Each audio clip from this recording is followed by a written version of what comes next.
Hello, everyone, and welcome to the final session of this two-day online conference on democracy in East Africa in the age of COVID.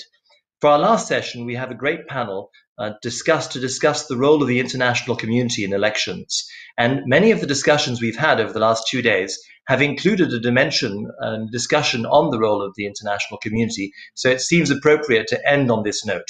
And with us today to discuss this interesting subject, we have three different actors of the international community who all play a role in elections. We have the multilateral organization, the foremost multilateral organization, that is United Nations, represented here by the resident coordinator to Kenya, Mr. Siddharth Chatterjee. We have one of the most important bilateral partners and donors to Kenya, but also Tanzania and Uganda, represented by Her Excellency, the High Commissioner, Jane Marriott. And finally, we have Dickson Omondi, who is the regional director for East Africa for the National Democratic Institute, one of the world's foremost democracy promotion organizations based in Washington, but with operations around the world, and a frequent partner of the Kofi Annan Foundation. So, as I said earlier, the role of the international community has come up many times over the past 2 days in many discussions we've had. And that's why it's so interesting to have you on board. And I think this panel should also serve to clear up some misconceptions, because we've heard very different opinions. Some people seem to think that the international community actually determines outcomes of elections, and while others complain about its powerlessness to prevent jiggery-pokery and other misdeeds. So the reality probably, it can't be both at the same time. So I think that the first thing we have to do is clarify what exactly multilateral, bilateral partners do, and also the role that some international civil society organizations like NDI do. But before you get started, let me just encourage everyone to use our hashtag and join the discussion by submitting questions through our chat room. But without further ado, and I think in protocol order, perhaps I should start with the High Commissioner. Perhaps you can explain what a bilateral partner like the United Kingdom does in elections, so that people get a better understanding of how the three of you, how you fit into the picture. Thank you. So first of all, to take some of your opening questions there, the UK, I suspect most countries, but certainly the UK, does not have a vested interest in the outcome of the election process. For that is a matter of sovereignty of the host country. So I'm based here in Kenya. The results of Kenyan's elections are a matter for the Kenyan people and Kenyan sovereignty. But we are all working with democracy. We're all grappling with things like what do we do in the age of misinformation and disinformation, and how do we work and support each other in the democratic approach. So where I think the international community can be really useful isn't about supporting things like technical assistance, and very much our bilateral support for Kenya, for other countries in the region, can be around that technical expertise, which technical experts on the ground in the independent institutions want us to. I think we can be influencers, and I'm not talking country specific now, but if there is a tendency towards violence, and we know that in some countries politicians will use violence as a political tool, that we have a moral responsibility to engage on that. And there's fascinating moral 2020 questions, I think, and it's one that I look at when I think, sort of 40 years ago, it would have been very easy for my successor to sort of do a little bit of finger wagging and telling people off. This is not the world in 2020, thank goodness, and it's important that we are countries of equal. There is no finger wagging, but nonetheless, in many countries, for example, you have bilateral and multilateral donor support. You have money that you are investing. You have a responsibility to your own taxpayer, therefore, to support peaceful outcomes to free and fair democratic elections. So is to do that and support in a whole host of ways, from civic education to, as I say, the technical expertise, to support a country in its own sovereign process. Well, thank you very much, High Commissioner. Perhaps Mr. Chatterjee or Sid, since you asked me to call you Sid, please let us know what is the role of the United Nations in elections, which I know is a key one. Thank you, Sébastien, and I commend the Kofi Annan Foundation, which has been a great ally to all of Africa, and I've had the privilege of serving the UN at the time when Mr. Kofi Annan was the Secretary General of this great multilateral institution. So quite clearly, the work of the United Nations is primarily as guided by the member states just like the United Kingdom, which is a critical member state of the UN as well as a member of the Permanent Five of the Security Council. Our role as a multilateral system is to promote credible and inclusive elections at all levels by supporting national efforts, which includes legal reforms, establishing independent management bodies, planning, monitoring, budgeting, supporting voter and civic education, and essentially coordinating electoral assistance. Now, this, let me underscore, is premised on a request by the host government. In Kenya, for example, we've been providing for many years electoral assistance, recognizing that the political nature of elections, but also usually we look at the long-term political stability by considering broad participation of all political groupings and viewpoints and ways to promote the acceptance of results. And I'm underscoring the acceptance of results. Now, UN works towards enhancing women's participation in electoral processes as voters and candidates, encouraging political participation of marginalized groups. One of the things that the High Commissioner of the United Kingdom and I and many other ambassadors here do is to constantly encourage and advocate on a constitutional aspect of the Kenyan government, which is on the two-third gender bill, and is to see more and more women in the political space. We've increased the capacity on the election management bodies, and this is one of our major focus areas, and the actors that are responsible for the credibility and the inclusiveness of to support the sustainable and inclusive, which are part of what democratic societies are all about.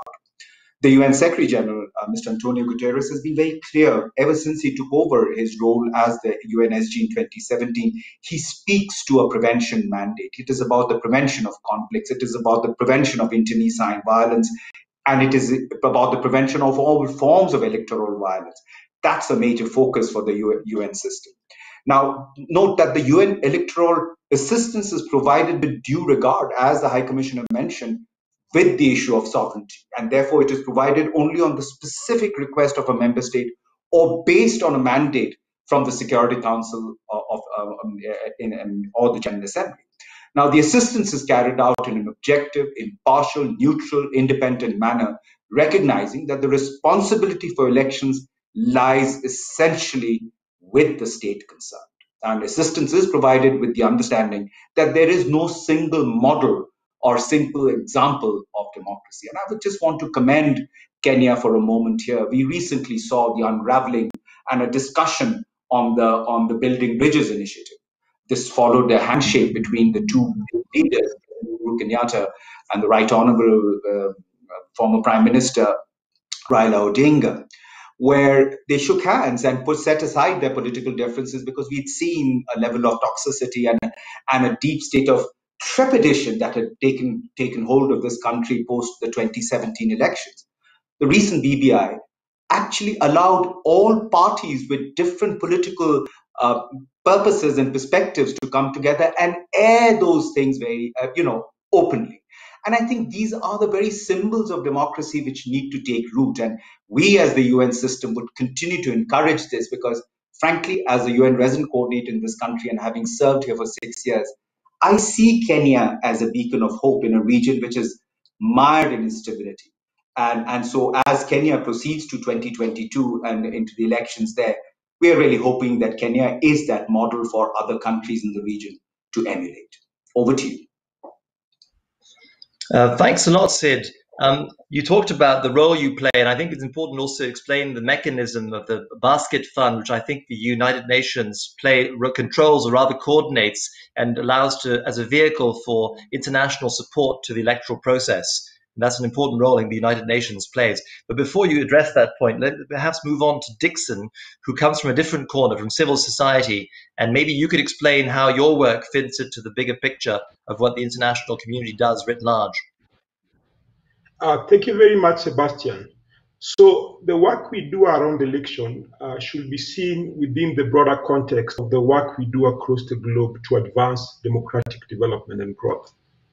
And, it's important to emphasize that this represents international solidarity efforts that are inspired by a shared belief that democracy remains the best system of government, that democracy remains the best method for us to advance development and particularly to achieve human dignity for all. So the work we do around elections, particularly to build around principles of inclusiveness, around principles of transparency, and around principles of accountability, is wholly inspired by our recognition that elections are a critical component of democracy, and in fact, as far as they relate to forming that cornerstone where citizens transfer their sovereign rights to governments. Similar to my colleagues, our work is inspired by several principles. And first, I think it's important to say that we also work in those contexts where our help is welcomed, where our assistance is sought, and we do so because we see the efforts and we want to back the efforts of those citizens who are working to perfect and advance their own national democratic processes and to strengthen their own national institutions. So I think it's very important to see our work in the context of supporting efforts by people within their own countries to build their own houses of democracy. And in doing that, to also clarify that our support is to help those advance democratic norms, principles, values, practices, and institutions, rather than specific outcomes. So we do not choose or intend to influence, for instance, who the winner of the vote in any particular election is, rather than try and make sure and work with citizen groups that seek to build inclusivity, that seek to ensure transparency, and that seek to make sure that those elections are conducted according to a country's own national laws and international precepts, principles. So our work really, in the context of election, is that to advance and help build democracy. Back to you, Sébastien. Thanks, Dickson. Could you maybe give us a few concrete examples of what a prominent international NGO like yours does in the region as examples of your contribution? So I think that the question of technical assistance has been mentioned, and you will find that many organizations similar to NDI work to provide technical assistance to share their own experiences and as well learn from processes in own countries that will be helpful to build critical institutions. So there are those that, for instance, work with election management bodies in the context of this particular discussion. But more broadly, for instance, we'll work to strengthen parliaments, we'll work with executive branches and other key institutions of democracy. At the same time, with respect and particularly for NDI, work we do with citizen organizations, we have supported their efforts around civic and voter education. We support their work around election observation. We support their work in contribution and participation in electoral reform efforts, going back to those three principles that I outlined around inclusivity, transparency, and accountability. A lot. Now, the High Commissioner talked briefly in her introductory remarks about the changing role and the changing relationship of her government with the government of Kenya, highlighting that perhaps the role you played in elections is not the same as it was in the past. And that's my next question, actually, was the evolution of the relationship between different players of the international system of the community and national member states and partners. And perhaps you could say a few roles of what the key changes were, because I believe that you've all played, your organizations and countries have all played a major role in Kenya, but also in the region since the reintroduction of multi-party democracy. How do you see that evolution in the last, 25 years, roughly? Thank you very much, Sébastien. So first of all, I'd actually like to make a broader point, which is democracy is definitely, as far as I'm concerned, the best form of all governments. It is imperfect, it is flawed, it is constantly evolving, even in the strongest of democracies. But I do feel that, and this has been sort of one of the themes of your conference as well, that by 2020, democracy is not on the retreat, but we shouldn't take it for granted. And I think we've seen that in countries, including some Western democracies, where we've seen what disinformation and misinformation can do, the challenges of polarization. So to my mind, it's important that democracy is always a journey, but democracy always needs defending, and that's not a sort of naive statement. It's a reality. And even when democracy is working and looks good, it just needs that constant refreshment, and that's where independent institutions are vitally important, to make sure that whoever wins, even if people don't like the result, they accept that the result is the result.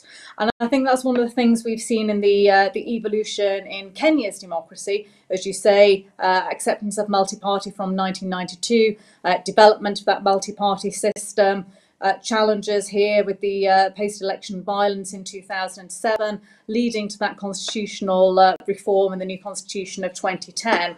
And I think fast forward a decade, 10 years on from the constitution, a point of debate, and I would say it is a really good constitution, and where there are criticisms of it, it's more around implementation, because you cannot implement everything overnight. Even 10 years is not very long when you're talking about fundamentals and fundamental concepts such as democracy. So I think over the past decade, we've seen that moment where the institutions held firm in 2017 here in Kenya, and made independent rulings, slightly to the surprise of some, but I think not to Kenyans who have sort of purchased on their country's democratic institutions. BBI, the Building Bridges initiative that we have now in Kenya, which is looking at some of those reforms, some of which actually the 2010 constitution, some of which are new, requires a lot of debate and understanding. I think there are probably not that many people who have read the BBI from cover to cover. It impacts on all sorts of walks of life. There's something there that pretty much everybody will like. There are things in there that some people will not like. So the importance of civic education absolutely comes through, and that's one of the areas where, with NDI, with the UN, and with bilateral donors, I think we can help support the Kenyan system and the independent institutions to deliver that voter education that is constantly needed and constantly needs refreshing. We've all seen those things on Facebook. How can you tell if the information is real or not? Every country is susceptible to this, and those are the tools that we need to use and develop in 2020 and onwards. Thank you. Hi, Commissioner. Thank you very much. What I was wondering is, what kind of changes have there been in the relationship of a bilateral partner like you since 1993 or two exactly? How has the nature of the relationship changed as Kenya, but more generally the countries in the region, have become more and more accustomed to holding regular elections? How do you think the nature of those relationships has changed? I think the first has been around more mutual respect, so development of mutual respect. This is not the UK, we are fully democratic, lecturing a country that is finding its way on democracy. This is now a relationship of equals, two democracies talking to each other and learning from each other. The UK, and as far as I'm aware, most donors do not fund anything that the Kenyans themselves can fund. So we don't fund the elections. Kenya has the money, it can do that. It is a sovereign country. Anything else would be a challenge. But as I said at the start, where we can do is offer that technical support. And in some ways, that's a consistent feature over the last 20 years or so, where countries like the UK have worked to help develop and support Kenya and other countries in the region as they're on that democratic journey and consolidating their institutions. I think independent institutions are not something that we should take for granted, and I hope that's might be one of the areas of questioning and discussion a little bit later. Because there is still always a risk of politicisation of independent institutions, and sometimes the language that one uses, one person's independence is not somebody else's definition of independence, that really does need to be worked through. So I'd say it's been an evolution to get to a equal footing partnership around democracy, and gone from one where we are more supporting the elections themselves, and now we support the elections processes in conjunction with the government of Kenya and independent organisations. I hope that answers the question a bit better than I managed on my front. Thanks a lot, High Commissioner. Now, the United Nations has had a very strong presence in Kenya for many, many years and has played a key role, I think, in every election. I'm wondering, Mr. Resident Coordinator, could you explain briefly how you see the evolution of the relationship between the United Nations and Kenya in particular since the reintroduction of multi-party democracy? So essentially, the United Nations manages something known as a basket fund that supports the government of Kenya and the institutions that are relevant to the process of elections. Let me start with an example of how these relationships are. If you look at the 2017 elections, I think Kenya perhaps shocked the world when the Supreme Court annulled the results of an election, and therefore you had two elections actually in the year of 2017. Now, this, Sébastien, you need to understand very carefully in the context that actually those investments, such as bilateral governments like the UK, the US, and many others that have been supporting Kenya for many, many years, as has the UN, is a symbol of that partnership. So our role as the UN family is very specific. Number one is to make sure that through this basket fund, we support a human rights-based approach, a human rights-centered governance. It is crucial. It is crucial to bring back human rights into our narrative, because increasingly it is shifting. The second is to look at the whole issue of justice and rule of law. And good government and rule of law is going to be mission critical as we look at not just building up to elections when you see the heightened political temperature that we always see a year before. And this is not exclusive to Kenya. We see it all over the world where, well ahead of the elections, there is a fair amount of polarization that has become very evident simply because social media can spew out, as Jane mentioned, a lot of misinformation, and which is causing a lot of harm, in fact. Our role is also to make sure from the gender dimension, as I mentioned it before, and the gender and democracy for increased women's participation.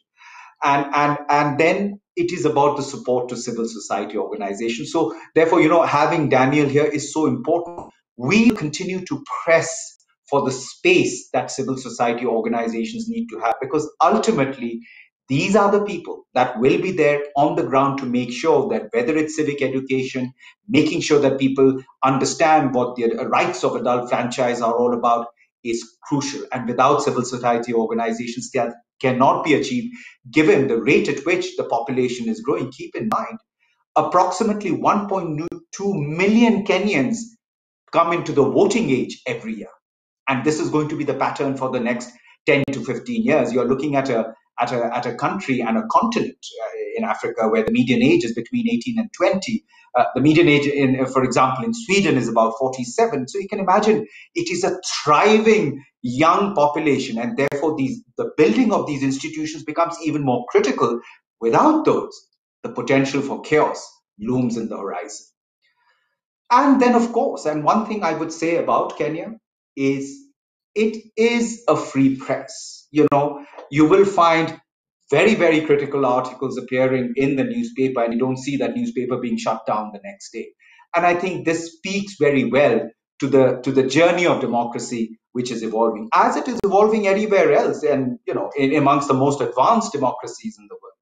So, like it is said, I was speaking to a friend of mine a few years ago, and he says, he was American, and he says, in our case, the process is known and very finite and well conceived, but the outcome is unknown.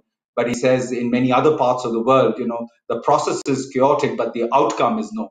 But what we need to make sure is that as far as the process is concerned, it is in ship shape, and making sure that those institutional structures become absolutely, their roots grow and the foundations of democracy grow. So therefore, we see the UN, as the UN reforms have stepped in, to be fit for purpose, to be able to support the country and the government in precisely that evolutionary roadmap. And as we head towards 2030, which is the conclusion of the SDGs, we have to do everything possible to make sure that that process itself is relevant and fit for purpose. Over to you. Thank you very much, Resident Coordinator. I think the actor for whom the relationship has changed the most over the last 25 years is probably NDI and civil society, because there's been a real blossoming of civil society across the world, especially, but in Kenya as well, in the last 25 years. But there are many reports and many commentaries and comments about the difficulties that civil society is encountering. So perhaps, Dickson, you can give us an overview of how the relationship between civil society and East African countries has been over the past 25 years. They've evolved massively, right? And I'm glad you've taken a sort of look at this from a regional perspective in terms of the way you frame the question, because I think that's important. It's important because we are seeing different trends.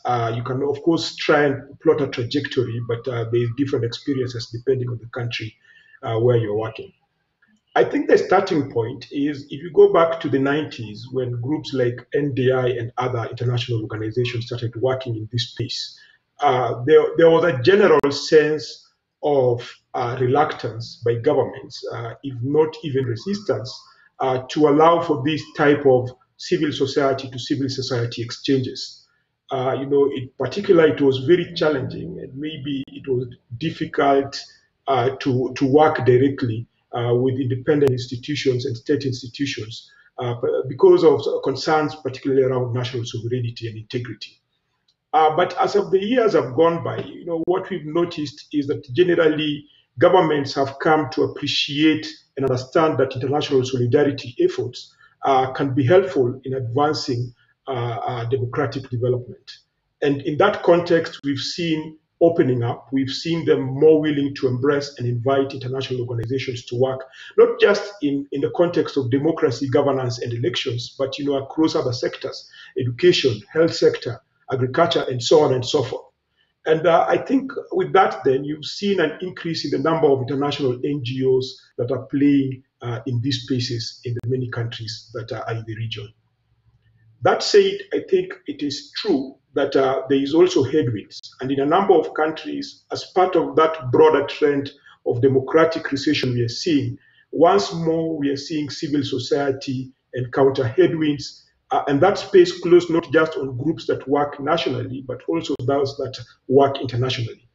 I'll say this, that our general sense is that as government changes, these things ebb and flow. But overall, there is a sense of international consensus amongst governments and amongst people that this type of civil to civil society exchanges are helpful and that they help advance the long-term interests of countries, which in my view is to have sustainable development. And therefore, trying to relate them the work that is done around democracy and the work that is done around development. So I don't think we should necessarily be we should be deeply concerned, but we should not be discouraged by some of the sort of clawbacks we are seeing, because in my view, if you look at the general trajectory, governments in general are more open. Governments in general are more welcoming to international solidarity efforts. And the question is how we can double down on our efforts in those particular places where we are seeing significant democratic decline. Thank you very much. Dickson mentioned this concept, which is very prominent in international democracy parlance, of democratic recession. Around the world, we've seen now a number of years where democracy has been in retreat, civil liberties have been in retreat all over the world, and there's a general sense that there's a trend against democracy around the world. And according to various international and indices, I'm afraid East Africa doesn't necessarily escape the trend. And just recently, this week, we've seen a crackdown in Uganda, which led to, I think, 19 deaths and over 100 arrests of opposition activists. We saw elections in Tanzania that did not exactly meet best international standards in terms of elections, and there was quite a bit of violence associated with them. And so, since we know that there tends to be regional trends, are you afraid of these trends in your region? And what can organizations and countries like yours do, given that you are major bilateral and multilateral partners of these governments? What can you do, as you said, as defenders of, in the case of the UN, free and fair elections, in the case of the UK, elections, and referring not just to international standards, but also African and constitutional standards within the countries involved, what can you do? And these are questions coming to us, by the way, from the audience. What can the international community do to defend the democratic gains that it has promoted over the past 25 years? I'm not sure who wants to take first dibs at that. I'm sorry, it's a bit of a difficult question, but I think it's an important one that the audience expects you to address. Do you want someone to go first? Sorry, I'm not sure what that question was addressed to. Well, I think usually ladies go first. So if the High Commissioner is willing to take a stab at it, I think let's. I would rather have High Commissioner go. She's a lady of great wisdom. Thank you. Very happy to take advantage of ladies go first. I hope you can hear me. I'm not sure, there's a little bit of break up there, whether that was my signal or on your end, Sébastien. I fear it might be mine. So wave that to me if you can't hear me. I just wanted to make 2 points building on what Dickson said before I come back to your bigger question. And the first is around civil society organisations and NGOs. So I'm not being country specific here, but one of the trends that we have noticed is that international donors tend to fund through programmes nowadays. What we don't do is fund an NGO or a civil society organisation itself. We don't fund running costs of that organisation. And it's one of the things that civil society organisations keep coming to us and saying, you know, can you fund our running costs? And the answer is, in this sort of cash constrained COVID world, international donors are increasingly less in the market for funding the running costs, the office space, the salaries of civil society and NGOs. Ours is much more of a programme approach. You know, can you help deliver this programme on voter education, civic education, for example? But there is a gap there, which I think civil society organisations need some help with, and I don't know what the answer is, and maybe you've covered it in the last couple of days because I wasn't able to make all of your sessions, but there is a gap there, and I think given the key role that civil society organisations play in democracies, that therefore is one of the fundamental underpinnings that needs to be strengthened in order to address the bigger point you and Dickson just made around the direction of democracy and the fact that it's not heading in the right direction at present. And the other thing, again, not a country-specific comment, is that in a lot of media, and Sid, I very much take your point that there's a free press in Kenya, for example, but in some countries, not being country-specific, the government is the primary organisation that advertises in newspapers. And when those government agencies don't pay their bills, you get cash flow problems in media organisations that then leads to them being very stretched and leads potentially to them being compromised. So there's two big underpinnings there, I think, that need addressing in order to look at that bigger democracy. Is it heading in the wrong direction? Now, I'm an optimist. And I'm a historian by background, so I think things come in cycles. So they may get worse, but I believe they will get better. So I think we are going through a patch now, which goes back to my original comments that we can't take democracy for granted. And this is where every single individual has a voice, has a vote, and needs to make those count, whether it's just talking to your neighbours, holding something in the village, doing something with family and friends, linking in with that civil society, civic education moment.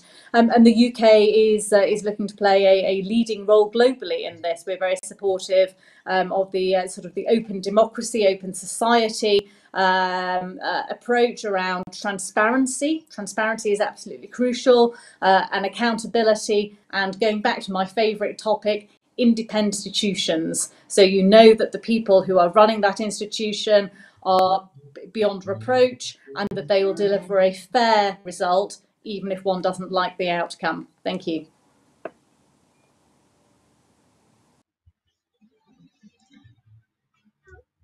Well, thank you very much, High Commissioner. I think that from the audience questions we're receiving, I think that people wonder if the international community and bilateral partners are sufficiently defending the principles that they've been encouraging and promoting. And I think you have I'm not going to repeat exactly the language that was used over the past 2 days by some of the more, let's say, strident panelists, but they feel that they're being let down. And you've had a number of civil society activists who've been arrested, who've been intimidated. And I think there's an expectation that the international community would do more to defend them. And so there was a complaint. One of the panelists yesterday said about Tanzania, our governments are literally getting away with murder. And she was saying the international community has a responsibility in this. And so I'm wondering how you address that challenge, because your role is, of course, as partners of the state, but at the same time, you've been promoting principles that have taken root, and now people expect you to perhaps stand up for those principles and defend those who are trying to enforce them or trying to advocate in favor of them. What do you say to those people? I say to those people, I think you have a valid point. The UK is one of those countries that is standing up and speaking out. I know words don't go far enough if you're an opposition MP who is feeling threatened, and that is where the support for civil society is absolutely crucial. And there are other methods that you can put in place, so sanctions, stopping people getting visas to come to your country. That, to be honest, only works if your country is somewhere that they want to go to because their kids are in school or they like doing the shopping when we're not in lockdown, etc. So there are a range of tools, and sanctions is one that we're increasingly and proactively using in the UK as we move to exit from the EU. We are looking to map that EU sanctions regime and then go further. And there are, I think, a lot of tools that we can look at more proactively in this space. But I hear what people are saying, and I see why they're saying that. I think the UK has said some of the more forthright statements, but we also need to see more out of regional organisations. The EAC has been very quiet on this front. I confess I'm not up to speed on the latest of what the Africa Union has said, but again, an important role. And going back to one of my very first points about language, I think that's where actually you have a sort of a woke challenge, which is that increasingly countries are. Offending another country is not a problem if we think that they have done something wrong, but there's a concern around how do you criticise. How do you speak out in a way that respects the other country's sovereignty? I'm not 100% being clear on this, but I was really struck by some of the memes coming out of Kenya commenting on the American elections. And it was the language that the West and Western democracies are constantly using about African countries, to be brutally honest. Things that I think we need to look at really carefully is how we use our language and how we criticise in a constructive way, how we support in a constructive way, but use those tools of sanctions and mitigation when countries that we want to work with are not in the same place on the concept of value.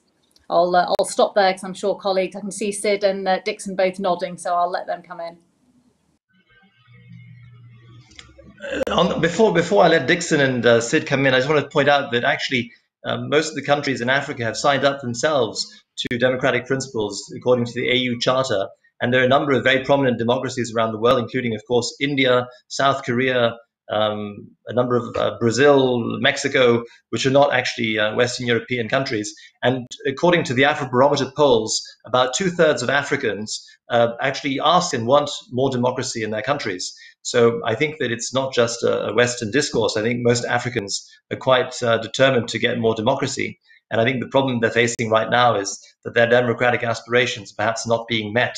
And they're hoping that their friends, not just the UK, but in general, democracies around the world, would do more to help them. But then I've interrupted now. Perhaps, Sid, you want to say a few words? I know Ms. Bachelet, the High Commissioner for Human Rights, has actually come out following the elections in Tanzania to express concern about the arrests and deaths that took place there. But it's a difficult role, isn't it, for the United Nations? You're an intergovernmental organization, but the UN Charter also refers to we the people. And so you have that constant challenge to balance the bilateral relationship with the member state, but also your role in defending international treaties, things like the Covenant on Social and Political Rights, the Universal Declaration. how do you manage those conflicting, let's say, ideals and conflicting priorities? I mean, this is why the strengthening of multilateralism remains mission critical. As we've seen with COVID-19, there is, it's a pandemic which hit the most vulnerable to the most advanced countries with the most robust health systems. And it is, elections and democracy is a very similar discourse. And that discourse is when the world speaks as one. And that is why reinforcing the message on multilateralism is so crucial. Now, I recall the famous words of Winston Churchill. I think it was in 1947. He said that, many forms of government have been tried and will be tried and in this world of sin and woe, and no one pretends that democracy is perfect or all wise. Indeed, it has been said that democracy is the worst form of government, except all other forms of governments have been tried from time to time. But there is a broad feeling in a country that the people should rule, continuously rule, and that public opinion expressed by all constitutional means should shape, guide, and control the actions of those who rule, which are the leaders, who are their servants and not their masters. And I think in a way, it summarizes the aspiration of a very young Africa. And that is why you're looking at a median age, as I said, of 18. Kenya alone, in a population of 46.7 million, over 70% of the population is less than 30. We are seeing tectonic shifts that are happening in the continent. And I think as a multilateral system, as the UN, we have to stay faithful to the Charter. And therefore, it is important that the UN will also have those difficult conversations in private, not having to use a blowhorn to this thing it out. I really appreciate the High Commissioner for Human Rights coming out and speaking out, because it gives us the tailwind that we need when we engage in private. And I think it's very important. But then, as John Donne once said, no man is an island, every man is a piece of the continent. Here in Kenya, for example, we have a group of amazing, incredible high commissioners and ambassadors such as Jane and many others who come together, and we actually constantly engage with government whenever there are issues. So I think it is that productive engagement, it is positive reinforcement, because in such situations, confrontation doesn't help, collaboration helps, encouragement helps, motivation helps. So I really believe, I've seen the elections here. I oversaw it as part of the UN as the resident coordinator here in 2017. I think Kenya, for example, has come a long way. And I think, like I said, I'm quite privileged to serve in a country which has embraced democracy with all its goods and all its woes as well. Over to you. Dickson, I think it's over to you. How do you feel about these complicated issues I've just been raising? There is a danger out there, a very attractive proposition that democracy and development do not go together. And quite a number of countries within this region, you see them advancing this notion that democracy obstructs from development. So I think that there need to be pushback to solidly put the question of democracy back to the agenda, so that in the context of international efforts, bilateral and multilateral relations, democracy is seen as a potential preventive pillar for some of those other challenges that we are seeing, whether around violent extremism, whether around food security, whether about overall government service delivery or not. I think we need to push back strongly and message the fact that being pro-democracy is being pro-development. Now, with respect to governments and folks that think that short-term advantage, political advantage, is desirable, I think the evidence is out there that long-term democracy provides the pathway for sustainable development, and that it's actually in countries' national interests to create these spaces that promote openness, transparency, that allow civil society to check and facilitate inclusion and participation of citizens in the government. And more importantly for me, to ensure that governments are committed to constitutional rule. And there are 3 or 4 things here that I think are important for me, Sébastien. First, democratic renewal, leadership renewal.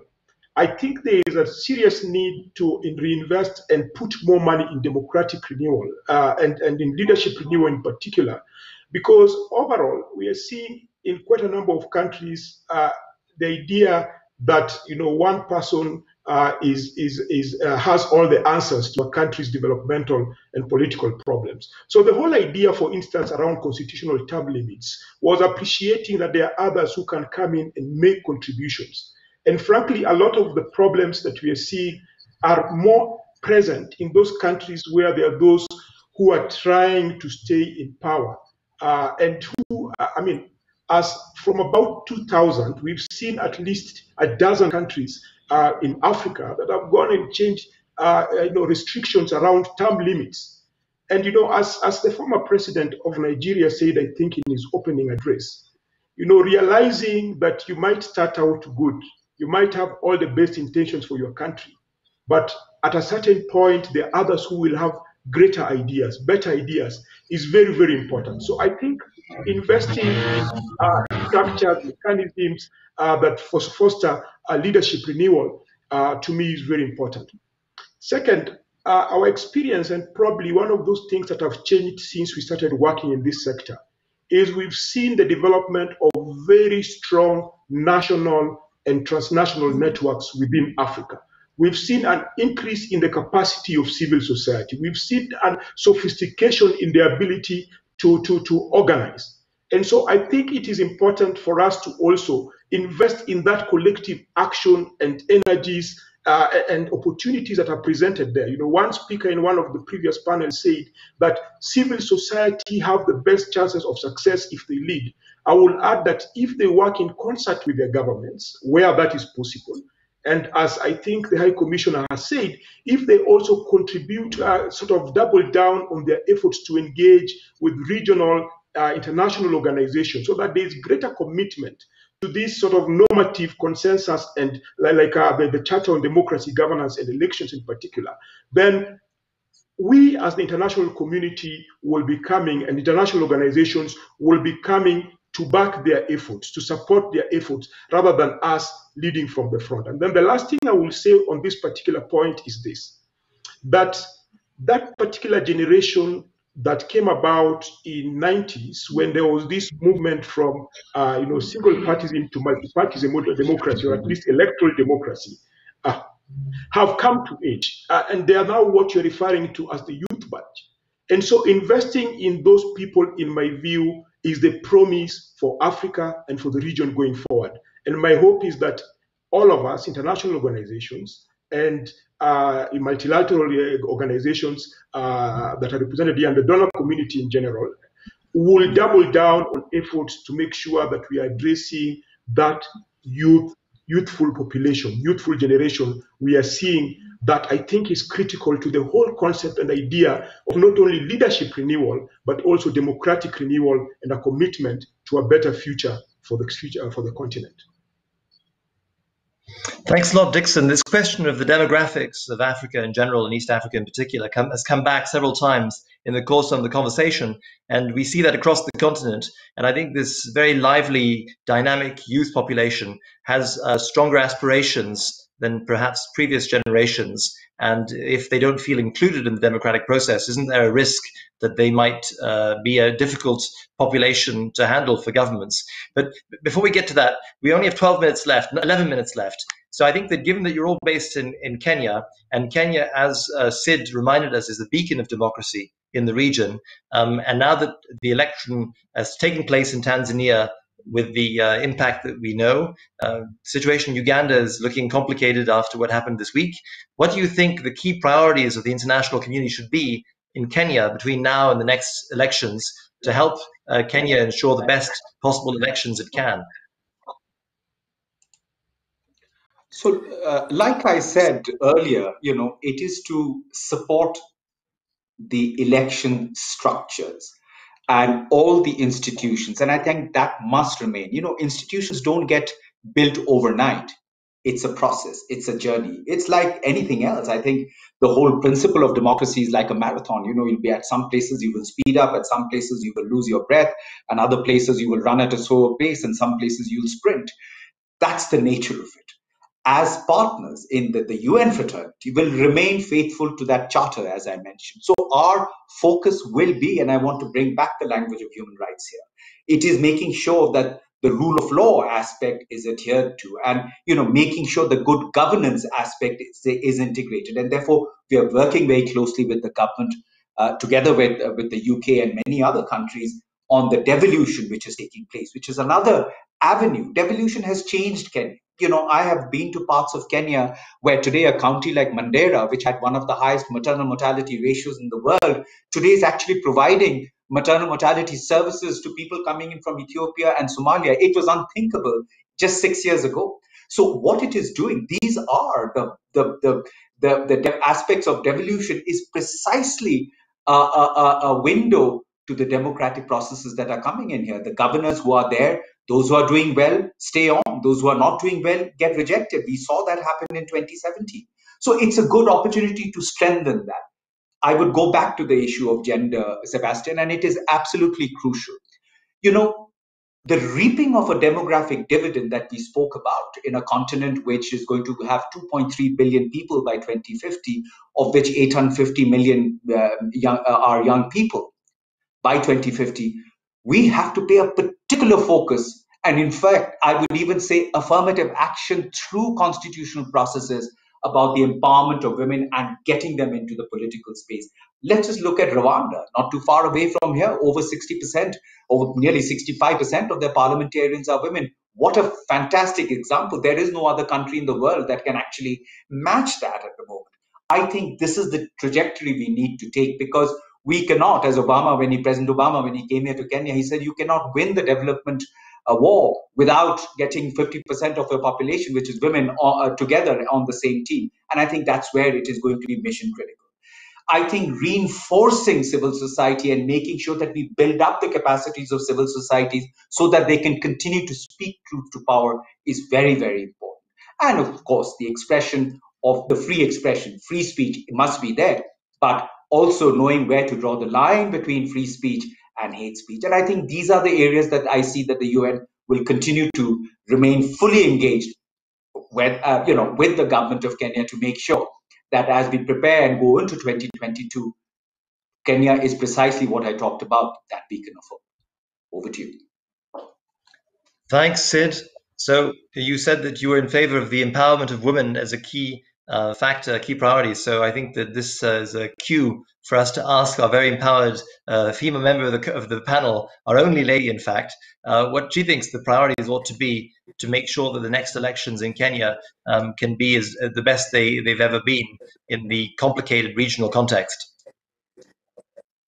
So I'm so empowered, Sébastien, that I'm going to say I agree 100% with Sid, and I can't give a better answer than that.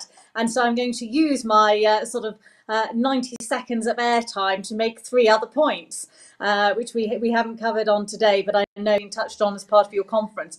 The first is that we talk a lot about civil society. Well, other pillars of a country include, of course, the business community, and businesses suffer when elections are... people worry about elections. They stop making investments.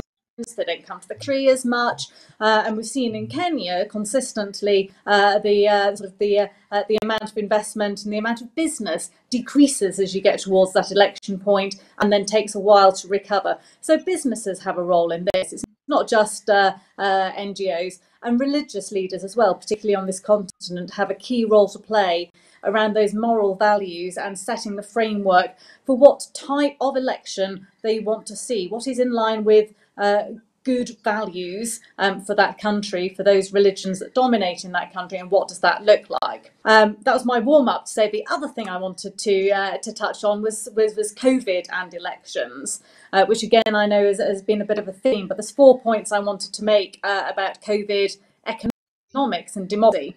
The first one of those, and we see it in Kenya, is that the population more focused on survival. A lot of people have lost jobs, a lot of people were employed in the informal sector, and you see an awful lot. I mean, I've been in Kibera and Mombasa and Old Town and some of the informal informal settlements, and there's a real entrepreneurship and a way of generating money, working within the community. But the bottom line is people have less than they did pre-COVID, which means people are going straight to Maslow's hierarchy of needs and focusing more on the bottom at that base of the pyramid, rather than thinking about long-term democratic issues.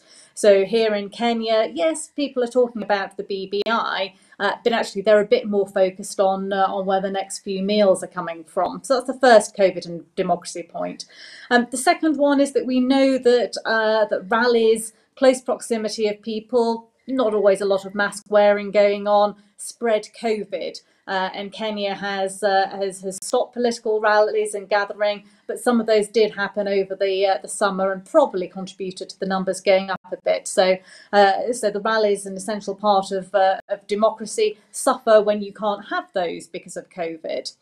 The third thing is around the practicalities of holding elections. Kenya's got by-elections coming up on 15th of December, and the IEBC, the Independent Electoral Commission here, is working really hard to make sure that those elections happen in a COVID compliant way. But that does make it a bit more expensive when you have to put those practicalities in. And it can add delay to the election as well if you need to isolate the ballot papers before they're physically handled and counted.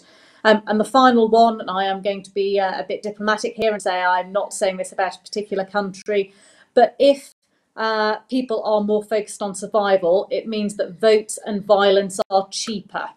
You can pay less to get people out on the streets. You can pay less for people to take up fists against members of the opposition, and you can buy votes at a cheaper rate. And so that's something I think we, across the region, across the continent, are very much looking at. So I'm going to leave COVID, economics and democracy as my last substantive comment. Thank you, Sébastien. Thank you, High Commissioner. That was indeed the overarching theme of the conference. We have very little time left. Dickson, do you want to say the final word from the civil society corner, which today in the discussion, the civil society people said that the environment wasn't uncivil, it was downright getting hostile. What are your final hopes for what can be done between now and 2022 to improve the, let's say, democratic environment for the elections which are going to come up? I'm very hopeful about Kenya. You know, if you look across the region and look at some of the challenges that neighboring countries are experiencing, you get the sense that while democracy, and I think one of the speakers before me alluded to this, has its own challenges and it's always work in progress. You know, there's always edges that you can finesse. Kenya does start, I think, on a much stronger point than a lot of our neighbors. And in that respect, I think, you know, Kenya holding out as a beacon for democracy within the region, alongside other countries, you know, the hope in the transition in Sudan, you know, the changes we saw in Malawi, democratic changes, transition we saw in Malawi, and so on and so forth, are very important. You know, we know better now. We know that what happens in one country has a very strong influence on what happens on other countries. So as we go towards the next election, my hope is that those basic structures that that Kenya has in place will be upheld and will be sustained. And particularly for me, creating the space for civil society to be able to engage in the process, creating and facilitating and tolerating the political opposition, because we've seen in other countries trends that point not only to lack of tolerance, but total decimation, you know, trying to totally decimate the political opposition. Yet we know that that's a useful and important ingredient of the checks and balances that we want in a system to be able to advance a country forward.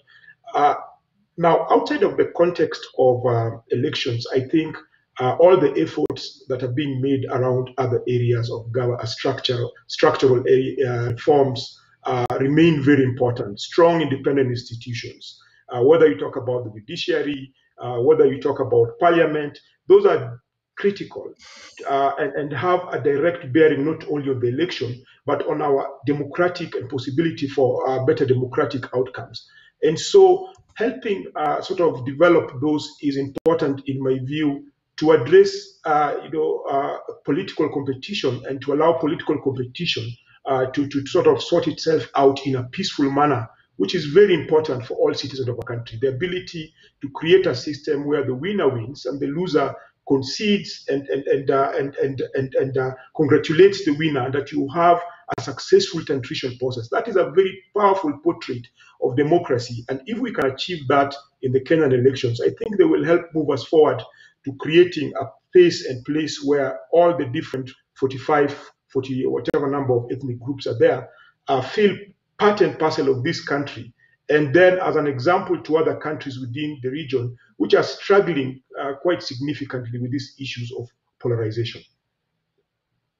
Thank you very much, Dickson. Thank you, all of you. Thank you very much, High Commissioner. Thank you very much, Resident Coordinator Dickson, for your contributions. It's been a very interesting conversation, which hopefully will have clarified a number of misunderstandings about the role, but also the limits of the international community in elections, which we clearly understand is a national prerogative, and it's up to citizens in each country to shape their own destinies. But you've all shown that the international community can help and play a constructive role in supporting both governments and civil societies in their journey, which we're all embarked on. So thank you very much, all of you, and good luck in the coming years before the next elections. And it's going to bring this session to an end and be final closing remarks by our Executive Director. But until then, I wish you all a happy weekend and good luck in this COVID time. Stay safe. Goodbye. Thank you.